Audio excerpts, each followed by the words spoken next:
Hi there, I'm David Hunt, owner of GameMasters Guild, and today I'm going to have an RPG discussion with my good friend Josh about what players want. And at some point in the video, things change and he starts asking me more questions, and it's almost like he's interviewing me now. So it's kind of a 2-for-1 video, I suppose. So sit back, relax, and enjoy our interview of each other about what players want and about whatever Josh wants to ask me. So, enjoy. Okay. Hello. Hello. Welcome. Welcome. So, I'm Dave Hunt, owner of GameMasters Guild, and welcome back to another RPG discussion. Today, I'm going to be talking with my good friend Josh, that we've known for many, many years, actually since the store opened, since the first location. That was a long time ago. That's probably 07, 08? Yeah. Probably more 08, I think. I think it was 08. It was after... It was after I got fired from Hollywood Video because I was looking for a job. Was it the summer or after the summer of the really high gas prices? Yes. Okay, so then it was 08. Yeah. Why that? Well, it's almost since the beginning you've been around. That's really awesome. Yeah. So today I've invited you here to have an RPG discussion, and which should be fun. It always is. We've already been talking about it for a while. We've done a lot of gaming together. We have done a lot of years. gaming, a bunch of gaming. So today's topic is, what do players want? And, well, you've been a player. Yeah. And so I'm going to ask you, because I'm always running games. Even though I've been a player a lot, I think I've spent more time running than I ever have playing. And so now I'm going to interview you and see just what do players want. Okay. So, I'm going to ask, how exactly did you get started role-playing games? Although I think everybody already knows that it was because of, you came to my shop, you started playing with me. Was it specifically me, or did you already have an interest in it at that time? I did have a little bit of an interest. You definitely helped push that interest. Okay. I was just getting out of Magic the Gathering for the first time.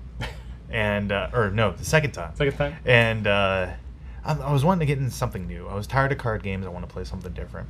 And I started looking around. I was like, oh, D&D looks cool. And we kind of talked about it for a bit. And you ended up running me in, what was the game called? It was Starfront. Starfront. Yep, it was Starfront. Yes. That was my first role-playing experience. And it was I have fond memories of that. A one-shot, yeah. It was, and we just, a spare time, we just sit and play and get together. And one-on-one games, people think it's really weird, but it's not. They're really fun, really rewarding. Once you get the ball rolling, it's super fun. And then I know we talked about this about 30 minutes ago, and you're like, oh, and remember I got thrown out that window when I was on the planet, and we stopped playing. It was like a cliffhanger. We were going to continue it, and we didn't. I'm sorry about that. Yeah, my guy's just forever floating in space. Forever floating. Or not even on space. He was on a planet. He was on a planet, and he jumped out to escape from robots. Yeah. He jumped out, and it was like, so... That was a good one. And he'll always be you're Schrodinger's spaceman. Is he dead? Isn't he dead? So that's exactly what that is. Okay, so but yeah, you got me into it. It was from there that I met your normal group. I assume. Yeah. It was John and Glenn. Mm-hmm. Yeah, and we started. What was it? Fantasy. It was Palladium Fantasy, I believe. Yeah. Was it Fantasy first, or did we do the Heroes? I'm trying to remember. It was either Heroes Unlimited or it was Palladium Fantasy. I can't remember. I want to say it was the Heroes. You think it was the Heroes? Because we had gotten done playing a big fantasy game. Yeah. And then me and the other guys, and then I think they wanted to do something different, and I think then we were doing Heroes, and then we picked you up in that. Yeah. And I don't think you were in the first installment. I think you were in kind of in the second installment. Yeah. Of it that we did, and then after that we rolled right over into fantasy. And sort of go back to fantasy again because everybody had enough of a break. No, let's go fantasy again because everybody loves fantasy. But yeah, that's what we've been playing ever since. Gosh, so that's been like since 08 to at least 10 years. It'll go up to about 2018. There's been some like hiatus. Yeah, dry spots or just couldn't meet up to do stuff. Right. So it goes good solid 10 years. That's a long time game. It's really a long time. Think about it. Okay, so now time for the question. Yeah. As a player, what do you want when you sit down to play a role-playing game? What do you expect? How do you want to feel? And what kind of experience do you want? Well, first off, I want a good story. Okay. I love a good story, and I love being able to interact. I like a lot of freedom. And I think you provide that. Whether you... Well, thank you. Yeah. I do think that a lot of GMs tend to be kind of linear. Yeah. I don't like it when characters break off and split off, and I understand that. Yeah. But I have to agree. Players really want to feel that freedom. If I do have one fault, it's testing that. I like to test that and play around, you know. And I enjoy that immensely, John. So if he ever watches this now, he knows he's on the spot. But I do try to rein it in a bit and, you know, stick with the group sometimes. But that's what it's for, though. Sometimes it's what you want. You hear about that mage or that guy in the corner. You kind of want to go check him out, but the other players just want to, you know, go to the shop or continue on the adventure. I'm like, I want to go talk to that guy, you know. So I like a little bit of freedom, and I like a good story. Okay. I think that's the first thing. I love the story. Cool. I don't care if we're just rolling a d6 to determine whatever, as long as the story's good. Okay. You know? I mean, heck, we could just talk it out. I don't care. Flip a coin. Because we've had sessions like that where it's just like RP almost all night, and everybody's super satisfied, and then next session it just suddenly ends up being all combat. What's the hardest part about being a player, do you think? Definitely keeping focus. I mean, not focus, but like keeping it reined in, you know. So like if I want to go on a murder spree, which I don't, not all the time, sometimes, you know. You get that one rich noble over there. I'm like, oh, he's got a lot of gold on him. Totally going off the rails versus kind of staying with the confines of the story. Yeah, I think that. I mean, that kind of goes with the freedom thing a little bit, but like, you know, there's a point where you can take it too far. Just seems ridiculous, maybe. Yeah, or you know, just like, would I really do that? You know, like, you know, if I'm playing a noble knight, you know, am I gonna go mug that guy? No. I gotta keep it.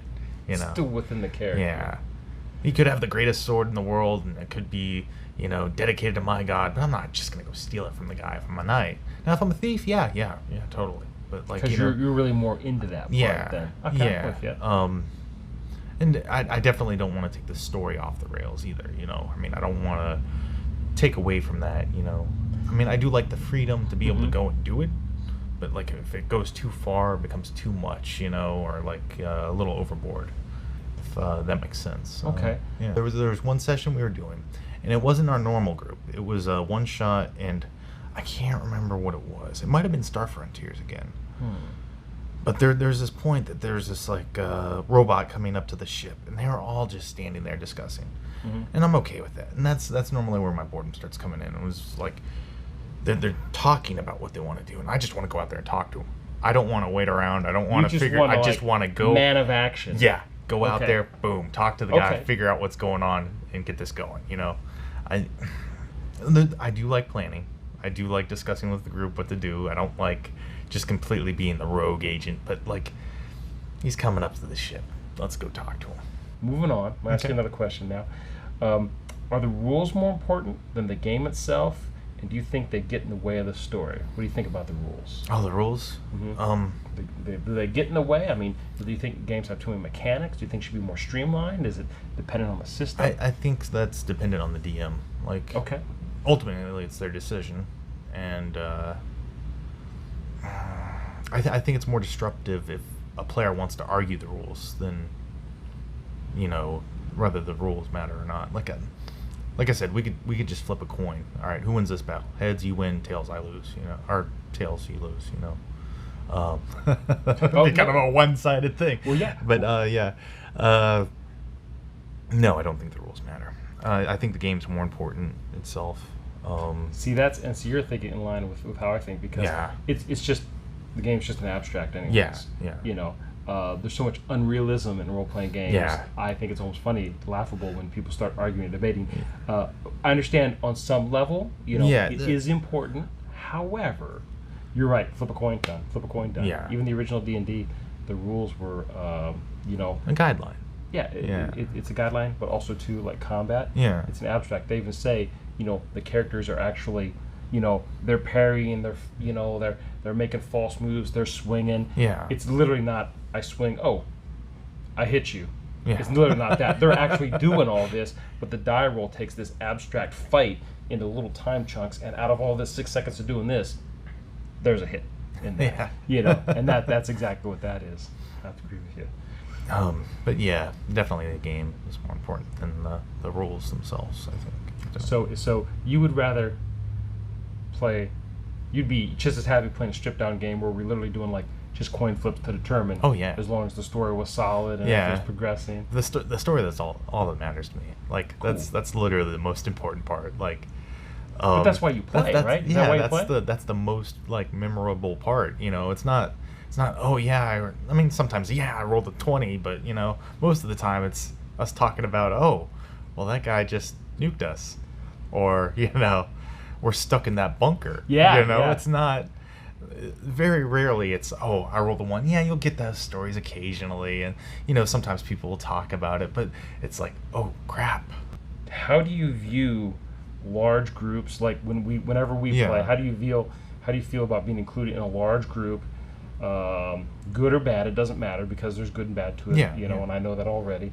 And or like when you find out, oh, you mean John's going to join too, and then he like turns a group of 6 into 7. Yeah. You know, and then suddenly Glenn's going to be able to make it, and it's not like 8 people. It's like, you know, how do you view a large group, or suddenly someone shows up?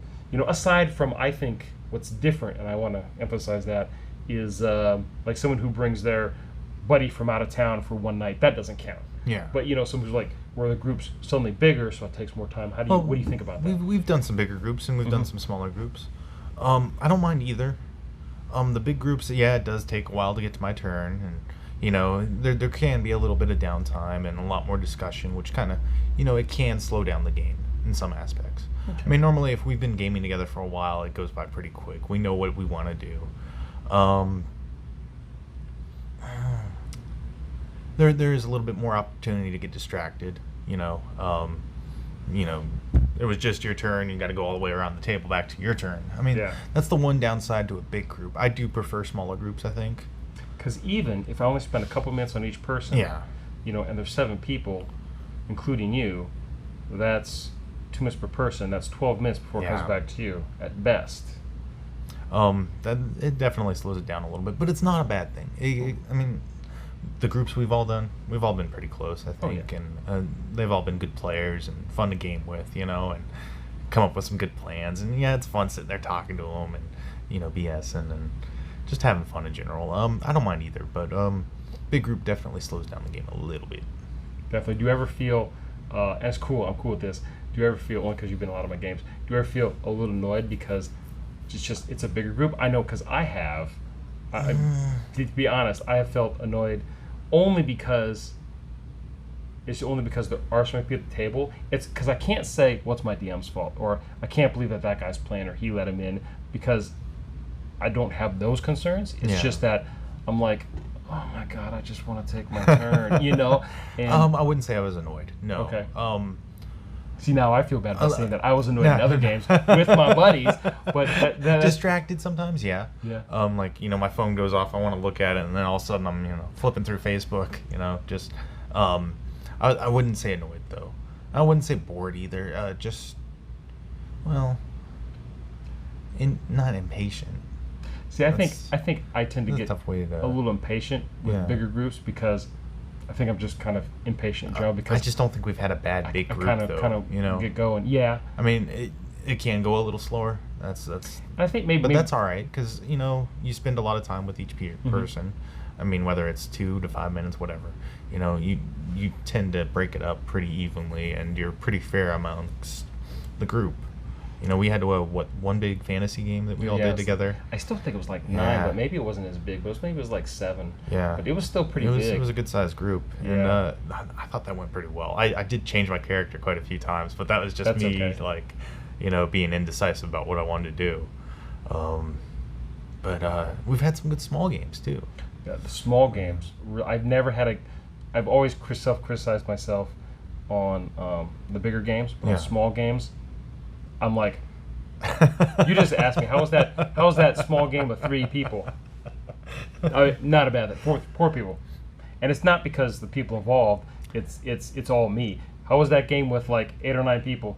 Let me tell you what I didn't like about it. And it's all criticisms on me because of consistency and rhythm and making it how I think it needs to be. Do you prefer the smaller groups as well? I do prefer the smaller groups. 3 to 5, 4 is my sweet spot, but really, ideally, if I could play a bunch of games like with 3 people at a table, It's so nice because it's got the 3 people. Yeah. 4 is the best Yeah. balance, I think. Overall, it's the traditional group 4 in the GM to me. Right. But man, 3 people, I love 3 people. It's so tight knit. Yeah. I feel, not that other ones aren't, but just that's my speed. That's where I'm at my jam because I feel like I can really plug it and get going. Yeah. I know I definitely, as a player, I can get impatient with a bigger group, just because I feel like since I'm a DM so much, I'm already thinking a bunch of stuff, so I'm already like ready to go when it's my turn, and I'm like, by the time I finish my turn and it's your turn, and I'm already like, before you're even done with your combat, go to the next guy. I'm like, I know what I'm gonna do.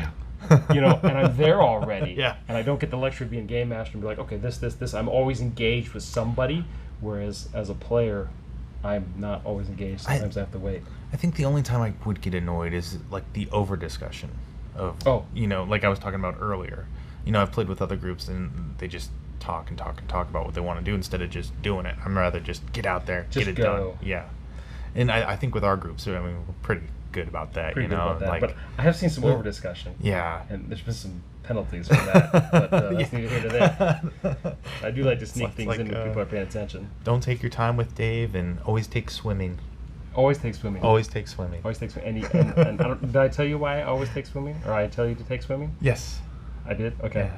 I'm going to tell everybody else. It's because I can't swim, so all my characters have swimming.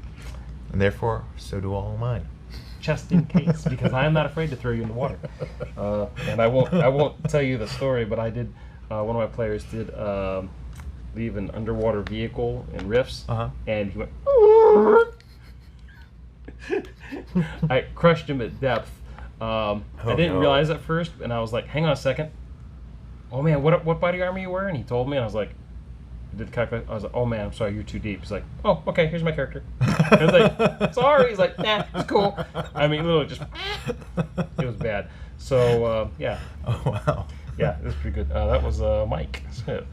Mike. So yeah, that was pretty good. Okay, so anyways, I talked a lot about that. What do you, man? Of course, you already said I think a bunch of stuff. Any actual things you specifically want from a GM, and not just myself, but anybody in general? Because you said you've been in some other groups, right? Flexibility. Okay. Flexibility is good. What do you think? So the flexibility in GM. So what do you think that GMs get right, and what do you think they get wrong? Just generally, I gotta think on that one for a minute. Okay. I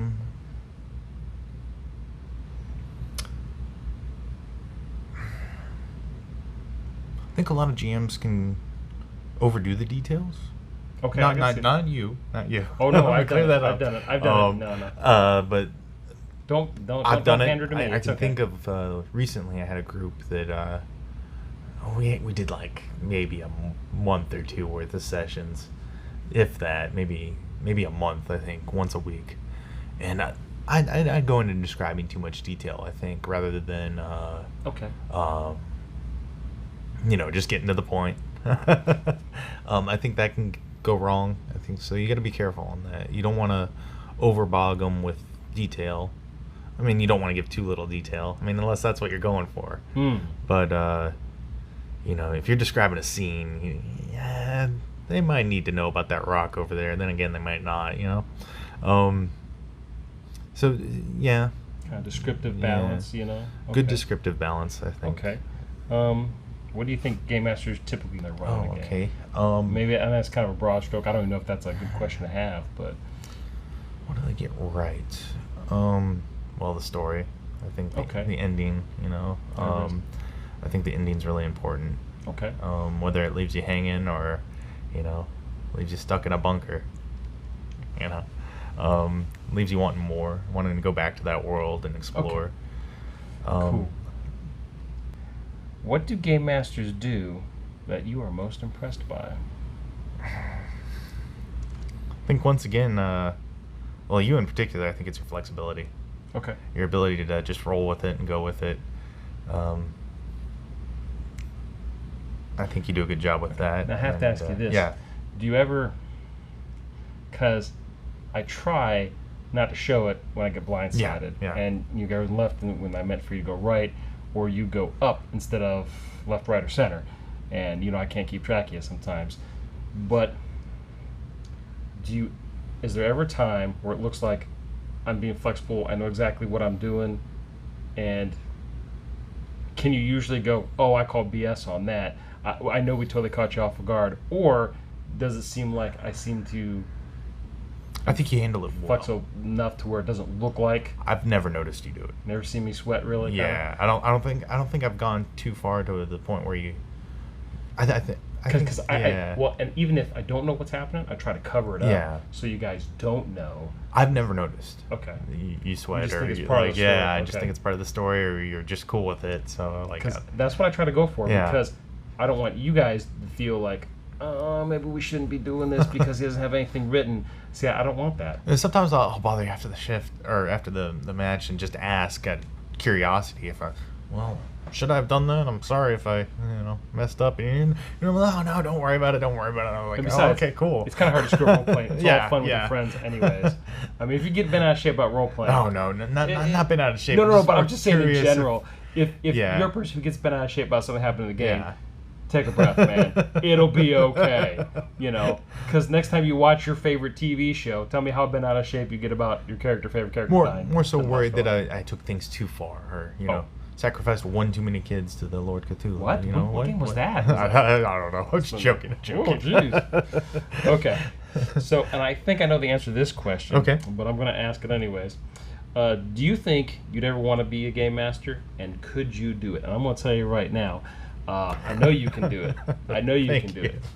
Because we've done a one-shot before with you. I've done a few games. A lot of them ended prematurely. Most of them have. I think that's my own fault. I don't plan a lot, and if I do it last minute, and then just like, I'm gonna jot down all these notes real quick and just roll with it. And that's the mistake I make. Instead of sitting there and actually taking my time and maybe building a couple maps, whether they use them or not, or writing out some characters. I just want to get out there and play. That's my That sounds big like me fault. all the time. You're like, I think this is really my problem. That's what I do all the time. All the time. And I used to have my previous job, I used to have a little more time to think because I'd be able to work and I'm thinking more about it because I'm just kind of doing just some mindless stuff, some working, I think some of our favorite gaming moments, though, it's been like that, though. Our one-shots we've done back and forth. I mean, you've done a couple for me, I've done a couple for you. And it really helps you think on your toes. It does. And it helps you just go with it, And it's one of those things, it's like the more you do of something, the easier Yes, it becomes. yes, exactly. And that's why I do just a bunch of homebrew stuff, because I want to do stuff that people haven't heard about, that they don't know about. And I've run very few modules because of it.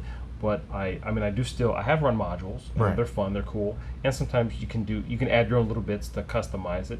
But I do really like doing my own thing because, and I think mostly it's because it's not that I don't like the content in the modules, because that's always great, but I want to really be able to cater to you guys, to my players, whoever they are, so that way if the players are really liking a certain path, then I can just go that way. And I mean, it's not like I don't buy modules. I buy like every new 5e book that I've comes seen out. your collection. Yeah, I don't care. I buy books for games that I'm never gonna play. This looks kind of cool. This has a neat idea on page 52. I'll buy this $50 book. Thank you. May I have another? I got a box of Palladium books I haven't flipped through in a year. Oh yeah. I started dusting off mine. I'm like, getting that itch for a different system. Do you got a favorite system? Oh man, I'm supposed to interview you. I do have a favorite I just system. wanted to ask this real quick. Any system has its faults, but I do love Palladium, probably because I cut my teeth on it early on. I played a lot of it. Robotech, Teenage Mutant Ninja Turtles. That's how I got, when I moved to Florida and I was a sophomore, I got a lot of traction with my buddies because, like Billy was my neighbor, then he got his buddy Marty involved. And like, what is this? What are these books you got on your shelf? I'm like, oh, they're role-playing games, like what? Like Dungeons and Dragons. Oh, and I was like, what can we play? I was like, well, we could do this Teenage Mutant Ninja Turtles, and that was when I was totally new to role-playing. And I'm like, it's mutant animals. It's a cool way to get people into it because like Star Wars is kind of niche, Dungeons & Dragons is kind of niche. Well, any fantasy thing is. But then I go, what's your favorite mutant animal? And it's set in the modern day. But what's cool is I can go, I can set in the past, I set in the future if I want to. It'd always be modern day because modern day is the easiest thing to relate to. Yeah. The kind of more contemporary modern setting. And then what's your favorite animal? Oh, it's a fox. It's a tiger. Well, let's make up those animals. Sweet, And then you spend some time making up those animals, and now you're mutant animals in the world, and you just have cool, crazy adventures. And I think what I like about that is, I could go horror, I could go a little sci-fi, I could stay kind of modern. You can mix it up so easily. Mix it up a little bit. Whereas fantasy, I mean, you can still have these kind of cool elements in fantasy and sci-fi, but a zombie's more common in a fantasy setting than it would be. They're not. I don't think they're as scary as they are unless you really work at it. They're not as scary as if they're in a modern setting, or they. And even a sci-fi. What's a typical monster in a fantasy setting? Exactly. Might be a horror in modern or sci-fi. Absolutely. It just depends. So you really got to kind of make it work, and a lot of it is presentation. Yeah. But Palladium is my system. If I could only have one system, I'd have it. And I'm not too worried about the rules. So it's easy for me to, and since I know it, I can dance myself away around any consistency. Yeah. And any player's like, well, I don't know. Don't worry about it if you don't have to have any more attacks. I'm telling you to roll a die. Something's going to happen. Just roll. And they'll roll, That's one thing I've always had a hard time. Like, why argue with the GM about that? Just because I've had to, but I'm out of attacks. Man, you better. He's breaking through the glass. You need to roll for a dodge. You take that opportunity. It doesn't matter. Just roll. Don't you feel better now that you're rolling? You gotta. One. I guess it didn't matter anyways. Well, at least you got the roll for it. Or sometimes it'll be a 20, like, yay! Or someone will say, but that doesn't work. It doesn't matter. There's a magic surge, and you cast the spell anyways. Don't worry about it. What's more fun for you, when a player rolls a 20 or a player rolls a 1? Both, but a lot of times the ones, I'm not super dramatic on the fails. I'm like, this happens. It's kind of cool. I'd rather player roll a 20 because then I feel like I could really pull out all the stops for him, because then I think it's more cool to be more successful and have a cool, dramatic, you really flash it up for the player. You really put a lot of dressing on it. You make it super cinematic. You do this, and I'll give players like 5 or 6 extra actions. You're lopping off heads, you throw your sword, and just to boot, you flip the axe off the ground, you grab it, and you throw that other guy attacking Josh, and roll dice, I don't even look at the damage, and you kill him, And they're like, yeah! They're all high-fiving around the table. But what's cool is when I do that, then when the bad guys roll a 20, and they're like, oh, then I get to do the same thing for the bad guys. And then when it's more dramatic, I pull up this, then it's more cinematic, Then, the werewolf bursts through the door, sees your buddy NPC and goes, snap, and then backhands you into the wall, and you go out the window. What? You can't do it. You're on a 20, man. You're just going to have to wait for it, okay? Oh, my God. And then he comes over, does this and that, and he escapes through the window. And usually I'll try to get a lot of mileage out of 20 with a bad guy. But also, too, I won't completely, it won't suddenly be like, oh, look, I killed all the players. But it'll be bad. And players have broken arms, like guy loses an eye or something like that. It'll be bad because, sometimes there's a fate worse than losing all your hit points and dying. So... and ones are cool to kind of go on, but it's not as fun every now and then. You can only epically fail so many times. Yeah, sometimes it's just a stumble or it's just a miss. I'm not a big fan of the epic slips fail. out of your hand. Because I've had guys like, when I shot myself in the foot, it's the elaborating on the epic fail is totally boring and totally lame for me. Except for that once in a blue moon. That one important moment. Yeah, like once a month, maybe we'll do it, And because most of the time, it just doesn't feel appropriate. I'm just like, it's a miss, let's go. Because I would rather focus on the dramatic successes versus the lame failures. But however, I will milk it more for a bad guy. Like if he rolls a 1, I'm like, oh man, he totally slides. He comes up short, and he slides, kind of lands weird, drops his sword as he's sliding towards you, and it's 3 feet behind him. He's weaponless, and he's laying prone in front of you. Sweet. Give that to the players. So even though they might not be rolling 20s, because that bad guy rolled epically failed, I'll give you a little extra as a little bonus. But I seldom do that with the players unless it really fits the scene, but it has to be very specific. Now, how do you tell that moment? Like, do you just based off your players I themselves, feel it. or kind of like depending on what the oh, players are. they're really into this. It's a lot of Or it is how hyped it is for the combat, because a lot of times the action, the combat and stuff, it's very of course it's very obviously action oriented. There's a lot going on. Yeah. But you can kind of tell when something's like a mundane combat versus something that seems to be really getting off the rails, like you're fighting the big guy, the big bad guy, or it seems like this just random encounter with a bunch of podunk guys, and then suddenly a very plain combat, like against some bandits or some low-level thugs, can suddenly get elevated if I start having really good rolls with one guy, or if everybody else is rolling bad against this one guy. I say, well, man, it's not just the roll of the dice. I mean, this dude's like dodging and stuff. This guy, and I start milking it. I start giving things. Well, this guy, give me another roll. Give me like a intelligence check or whatever's appropriate for whatever system we're doing. And they roll, and they don't know why I'm doing it all of a sudden. Well, this guy, you notice that this guy, this is where I start making the mechanics work for me story-wise. And, well, you're failing. It's not because your D20 roll is so bad. I mean, we're playing Tale, that's what happened. Yeah. But you, character, also knows, thanks for making that intelligence check for me, or investigation check, whatever is appropriate. This guy, you can tell this guy's got training from a certain part of that's very distinct combat that he could have only learned on the such and such coast. Yeah. You know, and then suddenly in my head, and then suddenly in my notes, getting a character. the guy gets like 20 extra hit points and some extra bonuses to dodge to help emphasize the fact that that the players are failing, but now he's so good all of a sudden, I start spiking him a little bit without the players knowing. And if I can get that guy away, if they capture him, and then they just capture him, they kill him, whatever happens, you know, it just happens. But if I can get that guy away, suddenly he's now a reoccurring character, like you said. Instantly, I have a reoccurring bad guy and a villain. So if he can slip away, or if there's enough guys show up, suddenly more guys show up. What? And that guy can get away, you know. And sometimes I'll even give players a chance, like, look, a bunch of other guys show up, and suddenly everybody re-roll initiative. So everybody has to roll initiative, and I'm like, look. So, and I'll make someone give me like a perception check or intelligence check or wisdom check, whatever the system calls for. And I'll say, look, you guys see that even all these other bad guys show up. You know, the guy you were fighting that you're super interested in, that I've been kind of spiking to make really cool, he's getting up and he's going to flee because he doesn't want his butt handed to him, right?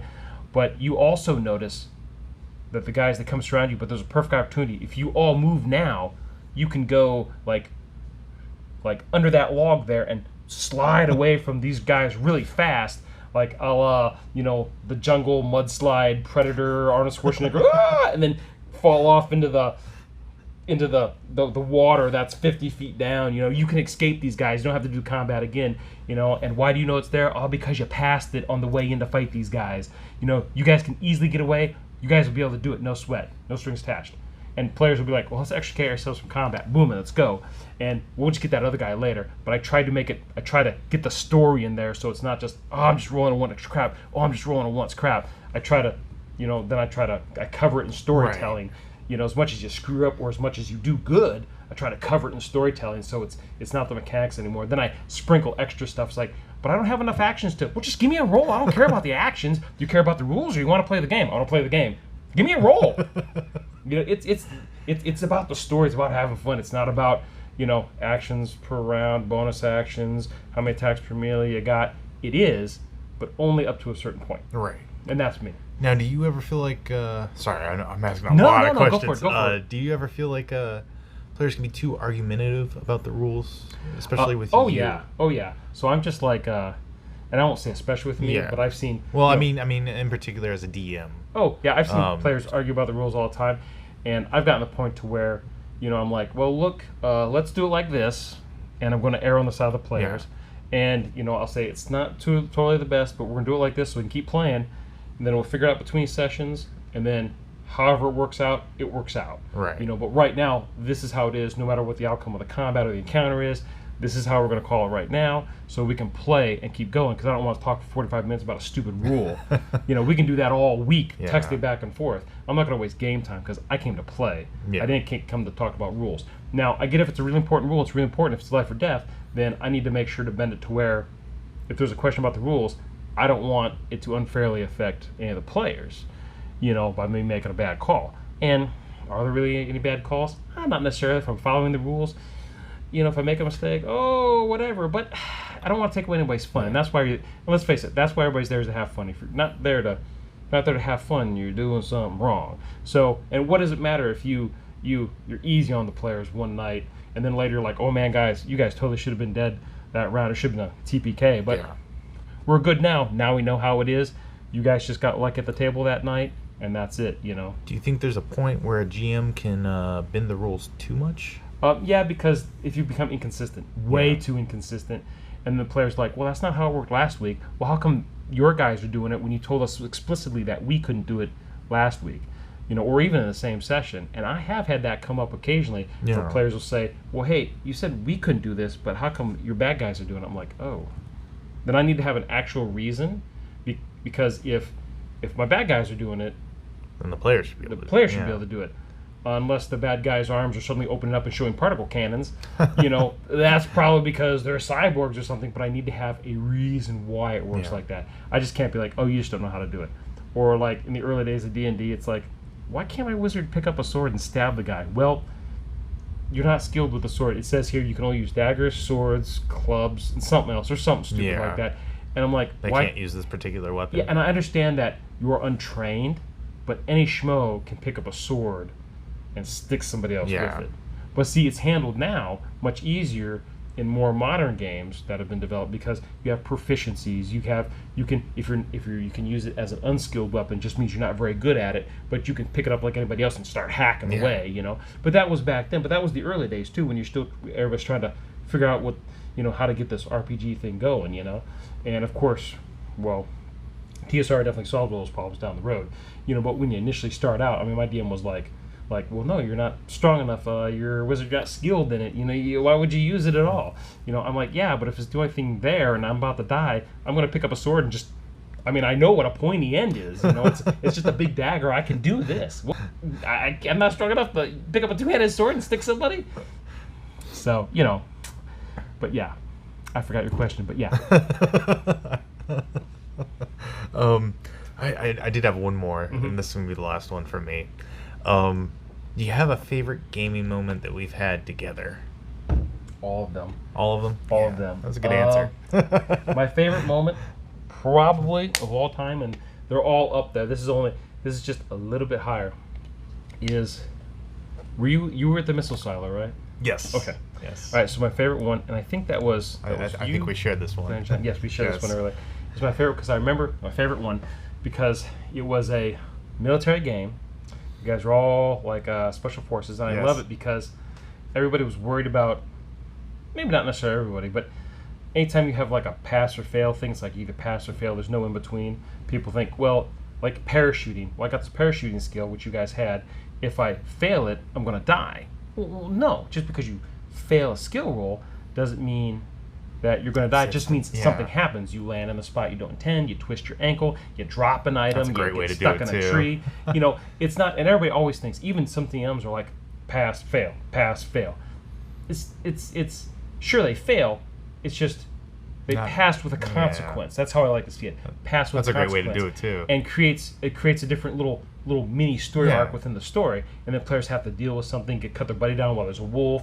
You know, it just makes things more dynamic and doesn't feel like it's super linear, even though it is or can be. Not every situation is life or death. Right. Exactly. It just feels like it. But anyways, and you guys went from this military team, and that's another thing I liked. You guys, it was 3 people, small knit team. I think we all built the not the same character, but off the same template. Exactly. That was the whole point. You could be a small team. I think we varied in some ways, but it wasn't. But it was like, but you were still part of like Marine. You were all Marine Force Recon, but you each had your specialties. And anytime anybody said anything, it's like, well, I don't want to fail my parachute roll and die. I said, I think it was Glenn. I said, Glenn, you're Marine Force Recon. You're not going to die because your character fails the skill roll. It's not going to happen. I mean, it's going to be obvious, you know. I mean, it's going to be life or death. I mean, you're besides. And I kept trying to get away from the rules. I was like, look, you're Marine Force Recon, and you jump out of these planes all the time. Even if you blow a roll, you know, you're going to make it. You know, you're Marine Force Recon, man. You need to jump out of the airplane. And even John was like, come on, jump out of the airplane. I was like, all right, let's go. And they would go. I think because Glenn's more cautious. Yeah. So that's what I push. I always push. You know, I try to get away from the mechanics. You know, because and plus two, I'm your storyteller. Yeah. I'm your game master. I'm your dungeon master. I'm not there to betray you. I'm there to have because I have more fun or as much fun as the players, if not more so, because you guys come to my table, you enjoy the story. I'm like, oh heck yeah, let's do this, and I really do have a good time. And so I push you, you know. And sure, there could be consequences, but you know, death is so far down the road, you'll know when it's coming. Oh yeah. Unless you're underwater. So anyways, I'm not even done my favorite spot yet. So it became like this weird supernatural catastrophe, and then there's all these monsters and stuff out there, and I had like high tech, and there's some dimensional crossovers with monsters and stuff. Yeah. Basically, I'm working into like, you know, there was like- that one like- pit like- that you wouldn't tell us what was in it. Chaos Earth and stuff like that, going into rifts, basically is what it was. And it was like the equivalent of like some weird like sand lion thing, but in the snow. And I did that because the snow was really deep. I just thought it'd be cool to be what's under the snow. Nobody knows, you know. And I was hoping you guys get out of them. My intention was never for you guys to really find that thing, but at least fight it enough to where you guys at least get away. And I like that kind of stuff.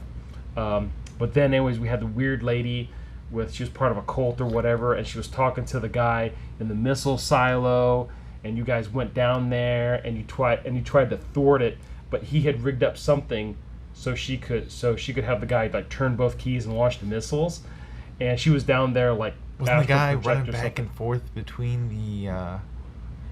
I think he was running back and forth, but his buddy was dead. Wasn't his he? buddy was dead next to him because they were in he the thought silo. he was still alive. Yeah, he thought he was still alive. Just but going that- back, you did that so great. and that's because that was great. Yeah, You're because I kept "Hey, leading man, up to it. Come on, yeah. turn the key, and he'd go and try to get his And then- buddy to turn the key. And she was like psychically projecting and getting him to and kind of fooling him, and plus he was getting crazy anyways because the whole world just gone crazy. He'd been sitting in the silo forever with his dead buddy, and of course he launched a missile and everything. And I can't remember if the lady was actually got herself there, or I can't remember exactly. Some of it's kind of blurry for me. Yeah, it's been a but while. It was it's years been a while. ago. It was years ago. It was super fun. But you guys get down there, and I don't know. Maybe I did have her like manifest herself there. Like maybe she actually was able to transport herself there, because I remember some kind of end final thing. I don't know, but or maybe not. I can't remember. I can't remember. But anyways, I need to get on to the point. So he'd managed to turn the keys, and the players tried to stop him, but they couldn't, and they shot him, and it still happened. And the missile shot up, and the coordinates had been readjusted, and it came up, and because actually the players and all the other refugees and all the other soldiers and stuff, their base was not too far from the actual facility itself, from the actual military facility where everybody was hiding. Yeah. The missile silo wasn't that far away, so it was literally in their backyard like the whole time, like by 50 miles or something like that. And because the players were such a thorn in her side, and they kept encountering her and her cult members who would kind of help bring on this apocalypse, she wanted to be done with them because it's just going to cause more trouble down the road.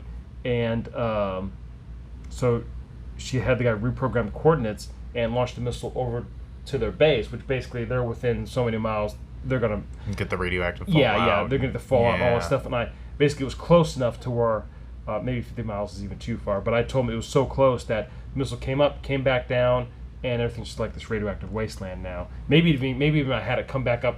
I might have even had it come back straight back down, or something like that. But anyways, the whole point was the area was irradiated, and they're like, well, we'll just wait it out. I was like, you can't. All the supplies are gone because the other guy ate them all. And they're like, oh, crap. And then like, well, we'll go out. And it's like, you can't because the whole area's irradiated. You get fallout. And even if you get out, you won't die instantly, but you're going to get all this extra fallout and radiation from everything that is going to kill you. And there's this pause over the table. And, someone's going to be like, well, that's not how nukes work. It doesn't matter. It's an abstract construct. But the whole idea is they couldn't leave without dying. And, and you can pick apart your favorite television show or movie. It doesn't matter. It's all fiction anyways. But you could hear a pin drop. And I was like, and that's it. Thanks for playing. And I just closed my book. And they're like, and I looked. I remember asking everybody, "Is everybody okay?" They're like, yeah. I remember that silence. It was great. You could hear a pin drop. It was uncomfortable. There was like it was so quiet. There was no noise anywhere. It's like the whole world stopped just for us, and you could hear that pin drop. And I'm like, we never returned to zombies. No. It was like, well, and it was so great because it was that weird. You were everybody was alive, but everyone was gonna die anyways. There was no way. Well, no way. And it was just stuck, and that was it. And I just said, and fade to black. And done. It was like the best depressing ending ever. It was great. It was great. Like, I loved it. and I failed essentially. You know, I mean, there's nothing I could do about it, and not in a bad way. Like it was, It's just like like one of those movies where it's done. everything had led up to it, and that was it. It's like that's just And all the choices you made, and you ran at that dead end, and that was it. It was over. We really had some great moments in that too. With I mean, just the helicopters in Seattle, and There was a moment. I remember the- you guys were on a base. There was a bunch of zombies Yeah. around, and you guys went underground, and you were you're scavenging for stuff, and you only had so much time to do it, and before the helicopter come back, pick you up, and go again. And I remember playing this creepy music off YouTube. I can't remember what it was, but some kind of Cthulhu-esque music. And you guys had found secret, like a secret part of this bunker underneath in the military base. And I remember you guys had found it open. And I started describing, and this door opens, and the music, and the way I remember I was describing it, and I was making a motion like for it to open. So I described it, motion with my hands, and it opens. This whole wall just moves aside. And my voice kind of lowers, and I kind of got this ominous sound to my voice. And then I hear, I don't know, somebody was like, whoa. And I was like, what? It's like, oh, that music, the crescendo was perfect. And I was like, it just happened to work out that way. I'm like, oh, and I love it. If you just play music in the background, eventually it's just something magical is going to happen. And they remember that one part. I know somebody that, I don't know who it was, but someone was like, oh, wow. Because the music had crescendo just at the right time as I was describing it. Beautiful.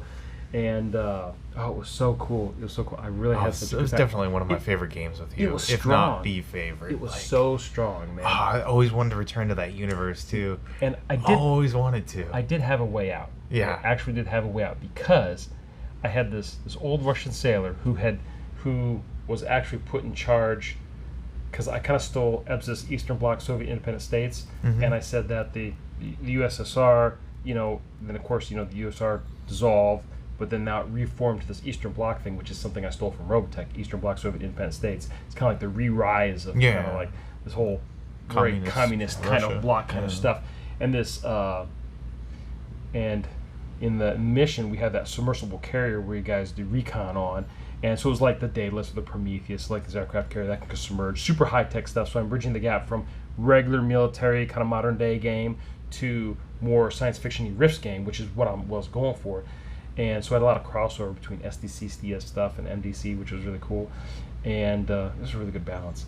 And but this old military guy had been rehired because the Russians had went and gotten him out of retirement to put him in charge of the supercarrier, because he's like one of the last military professionals that actually knew something about real naval warfare.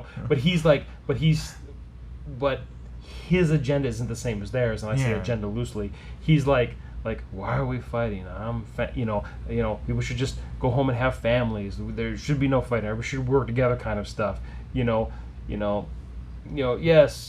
everyone should work for the good of the state and for each other. He doesn't get all this military, this politicking and crap, and all this. We should do this. Like, well, there's a massive, the whole planet's in this massive convulsive of disaster. What are we doing? Cutting out new borders of what? Hell? We should probably be helping each other. But he's just this old, just disillusioned military guy, and he's been thrown in command of this big super carrier. And I just thought it was cool because because you guys had interacted with him previously, like go to talk to him and stuff like that, when he was actually in control of the carrier and actually on the ocean, and then you guys left. And then I had also determined in the back of my head that if you guys really wanted to keep playing, and I said, hey man, I do have an out for you guys. It's not a problem if we really want to continue this. But I think everybody was kind of happy with the arc and how it went, because all I would have had done is that guy with the supercarrier, he would have showed up, and they would have been out there, and there'd been this big nuke. He's like, oh, we need to go basically investigate that, see what's going on. I mean, I know you see a mushroom cloud, what's there to investigate, but because, of course, it's science fiction, and because we're talking about mega damage equipment and gear, advanced technology, things are radiation shielded, it's like, well, there's a lot of that stuff that's going to be okay. It's like, well, we need to go check that out. Why is it a nuke just randomly hit just some random place, or is there something important over there? I mean, if a nuke comes down somewhere, it's an important location. We should go see if we can retrieve any of this military hardware. Maybe it's buried or something like that. So I was going to have them send helicopters, and then just say, you guys just said, screw it. We're not going to shoot ourselves, and we're not going to starve to death. We're just going to go out and see how far we can get. And you guys would just be walking. You'd be spotted by the copters. They'd drop, pick you up, take you back to the ship, and they would have used the advanced medical technology, Right. the cutting edge advanced medical technology to help you guys out. I mean, I could have probably been like, well, you guys permanently lose some hit points, maybe give you like an attribute Third penalty arm. somewhere, but I would have Yeah. basically you guys would have been okay. Just a little reminder of that, and you guys got super lucky because the super carrier was just off the coast. It was an easy fix, and it wasn't like I'm trying to say it was super easy. But I like it that you guys did kind of want to end it right Yeah. there, and I think it's just because I definitely wouldn't It was mind a lot. revisiting the universe. Oh, yeah. Definitely not as the same characters, though. Oh yeah. I do like going back as Yeah. different characters. I think it's fun. But I had a really good time. As you Oh, can tell. yeah. I probably spent as much time talking about that as we did on the whole interview for you. Oh, that was great. It was good, and I don't think I'm going to top that right now. So I think we should probably cut it right here. Okay, sure thing. But thank you for interviewing me. Well, thank you. And again, I'm Dave, and this is my I'm good friend Josh. Josh. And I really appreciate you sitting and talking about RPG stuff today, about what do players want, and apparently what I like. So it was really awesome. I really had a great time. I hope everybody else did too. And I guess that's it. Have a good one. I'm Dave Hunt, owner of GameMasters Guild, telling you to stay safe, play great games, and I'll see you real soon. That was cool. That was good. That was good. I enjoyed that. Okay, so I hope you enjoyed this episode of RPG Discussion, and I hope you got some interesting tidbits out of it for yourself, maybe that you can utilize in your games, or just stuff for you to think about, or just to pass some time on the way to work or school. Thanks again for watching. I'm David Hunt, owner of GameMasters Guild, telling you to stay safe, play great games, and I'll see you real soon.